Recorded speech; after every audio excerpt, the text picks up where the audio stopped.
Hey, what's up you guys? Yes, today is another one of our darker videos, and we are going to be talking about plane crashes. Now, because of my book tour, I've been on a lot of planes lately, and flying is probably one of my biggest fears. I mean, can you blame me? The thought of being cramped into this fucking metal object in the sky, hurtling through the clouds. At any moment, it could just explode and come crashing to the ground. And what are the chances of surviving that? Probably zero. Well, that led me down a really dark hole on the internet where I started looking up facts about plane crashes, videos of planes crashing. I even watched an entire documentary called How to Survive a Plane Crash, which, by the way, was great. It's on YouTube. This is not sponsored.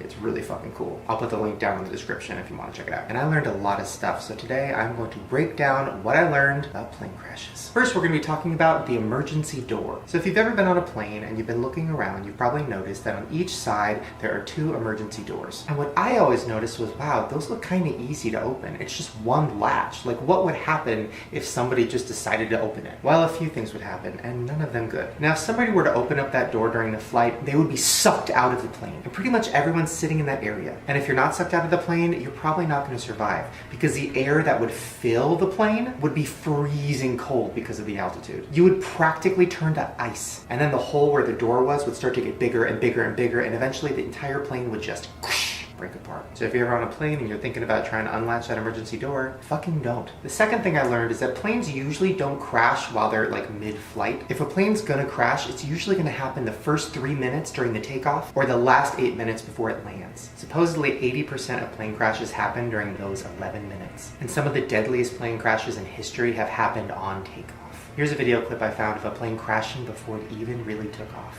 Check it out.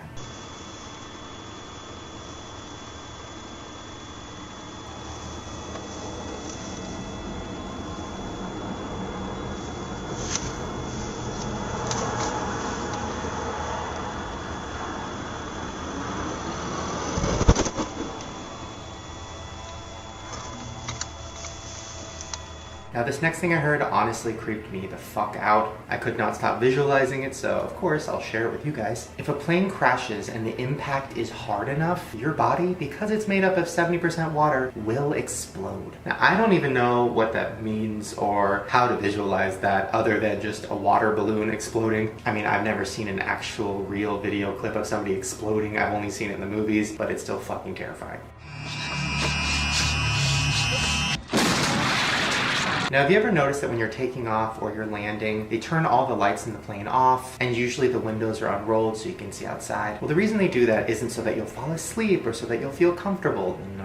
The reason they do that is because they want your eyes to adjust to the natural lighting outside. That way, if the plane crashes while it's taking off or landing, your eyes will already be adjusted to the natural lighting outside so that when you get to the exit door, it doesn't like blind you. Oh, and those lights that go all the way across the floor are not to help you find the bathroom or to help you find your seat. It's because when the plane crashes, it fills completely with smoke, and those lights are the only thing you'll be able to see. And that's how you're going to guide your way to the exit door. But that leads us to the next thing I learned, which is about fire and smoke, and it is fucked up. Now, surprisingly, a lot of people survive the actual crash of the plane, but what they usually don't survive is the fire that happens when the plane is on the ground. So when the plane crashes, you have 90 seconds to get the fuck out or you are dead. In 90 seconds, the entire plane will fill with black, thick smoke, and breathing that in for even just a few minutes will kill you. There's been stories of planes crashing where everybody survived the crash and then only like 20 people got out of the plane from the smoke. And that's because once they open those emergency doors, people just stampede and they crush each other and they just like completely turn it into chaos. And because of that, the 90 seconds goes real fast, and then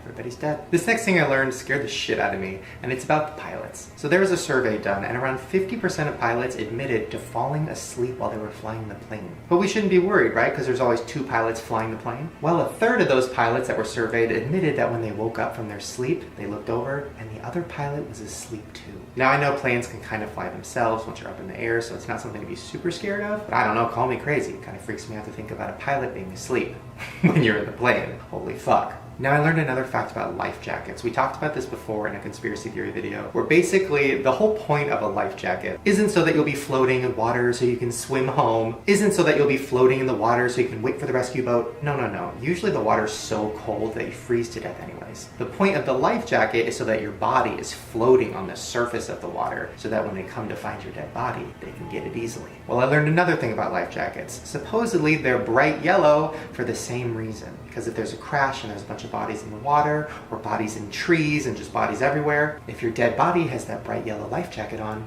they can easily see you. Now this next thing I learned isn't really about flying in like a normal plane, it's more about the Air Force. But basically when you're in the Air Force, they take footprints of you. And supposedly the reason for that is because when one of those small Air Force planes crashes, the only thing left of the soldier is the foot in his boot. Ugh.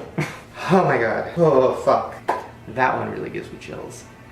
I also learned a few things about seatbelts. Now one of them is exciting. Supposedly if you have one of those thick seatbelts, that means there's an airbag inside of it, which means it will actually explode on impact and hopefully protect you. And that's great. That'll keep you from smashing your head against the seat in front of you. That'll keep you from like flailing your limbs around. So if you're ever on a plane and you notice that your seatbelt is really thick and extra big, you should be very grateful. But then you have the other seatbelts, which are pretty standard and normal, and they only go across your waist. Well, one thing that's scary about that is that in some plane crashes, it has been shown that some people get chopped in half by their seatbelt.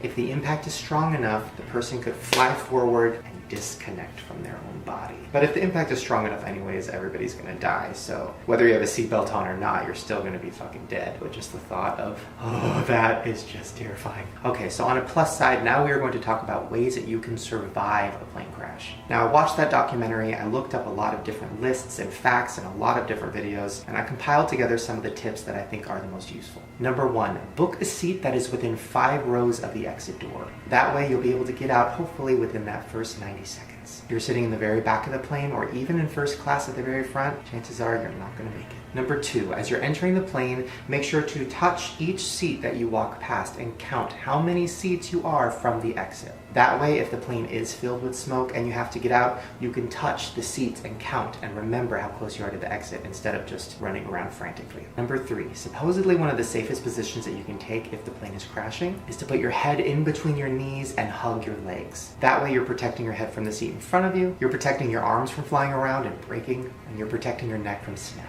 Number 4, if the plane is taking off or if the plane is landing, take out your headphones. Don't fall asleep, don't drink. You want to be completely aware of your surroundings in case the plane crashes. Some people have died because they've been too drunk or they were asleep and they missed that 90-second window to get out. Number 5, if the plane crashes and you're trying to get out, leave your shit behind. So many people have died because people are wasting that 90 seconds by trying to get their shit. I don't care what's in that bag of yours, it's not that important. And just think, if you did grab your bag and then you exited that plane, somebody probably died because you took the time to grab that bag.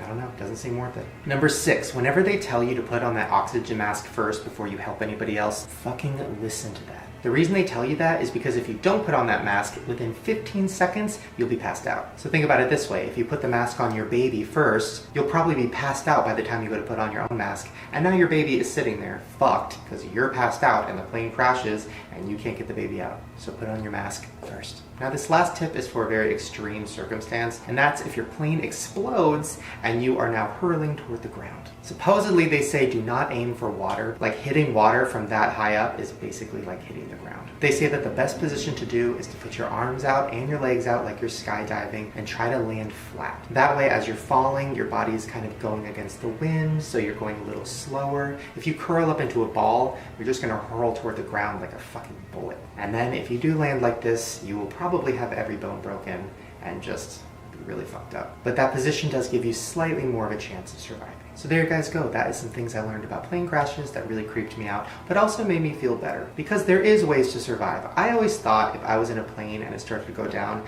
that would be it. But supposedly 95% of people actually survive plane crashes, which is fucking awesome. And also, traveling in a plane is like a bajillion times safer than traveling in a car. Cars crash all the time, every single day, thousands of them. But when you think about it, how many planes really crash? How often do you really hear about some big epic plane crash? Not that often. So hopefully this video didn't just creep you out. Hopefully it made you feel a little bit better about flying. But also I hope it creeped you out a little bit because, well, I like to creep you out. And I like to creep myself out too. Alright you guys, hopefully you enjoyed that video. Make sure you give me a thumbs up if you want more videos like this. And also make sure to subscribe to my channel right down there because I make new videos every single day. And if you want to see more videos like this where I talk about death or creepy shit, I will put a link to a playlist right at the top of the description below. Alright you guys, I will see you tomorrow. Fly safe. Bye. Alright, here we go. We are going to plug in right now. What did I fucking say? What did I say? None of it works. Why do I keep falling for your trickery?